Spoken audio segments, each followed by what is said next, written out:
తెలిపారు. వ్యవసాయ బోర్లు పనిచేయకపోవడం వల్ల పంటలకు నీరందక తీవ్రంగా నష్టాలు పాలవుతున్నామని ఆవేదన వ్యక్తం చేశారు. కంబదూరుకు ప్రత్యేక లైన్ మ్యాన్ నియమించి వ్యవసాయానికి నిరంతర విద్యుత్ సరఫరా అందించాలని రైతులు డిమాండ్ చేశారు.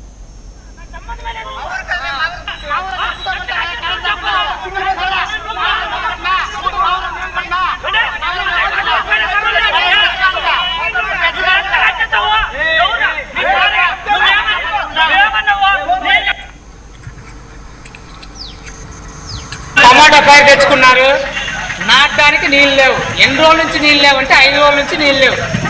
నీళ్ళు లేకపోతే మోటార్ ఆడిపోతే, నీళ్ళు లేకపోతే రైతు ఎట్లా టమాటా నాటుతాడు?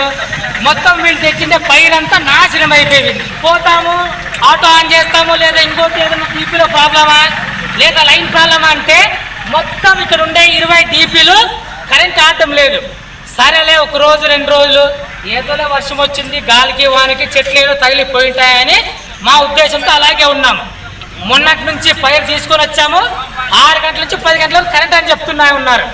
పోతే సార్ ఏం సార్ అని అడిగితే ఈయన శివ అనే వ్యక్తి 1 వారం రోజు ముందు పోయినాడు. పోతే ఇదే లైన్ ప్రాబ్లం అని రెడీ చేసి ఇచ్చినారు. రెడీ చేయిస్తే 1 పూట ఆడిందంతే. ఒకే పూటే కదయ్యా రైతులు, ఒకటే పూటే, పూట లేదు. ఏం సార్ అంటే లైన్ ప్రాబ్లం. సరే ఓడ్చుకున్నాము. దాని తర్వాత ఒక ఎంప్లాయీ, ఇక్కడ పనిచేసే ఎంప్లాయీ కోడిగుడం లైన్లో కోడిగుడం ఆడుతుంది. ఏమయ్యా మాకు కరెంట్ లేదని మేమేదో ఎల్ఐ సార్ని, లైన్ ఇన్స్పెక్టర్ జోసెఫ్ సార్ని కలిసేకెళ్తే ఆయన కలెక్ట్ చేసుకుని మా ఊరు కరెంట్ లేదయ్యా, మా ఊర్లో కరెంట్ లేకపోతే మమ్మల్ని చెప్పుతో కొడతారని ఆయన ఒక ఎంప్లాయీ. అంటే ఇది ఊరు కాదా? అటుగా టమాటా పైరు తెచ్చుకున్నారు,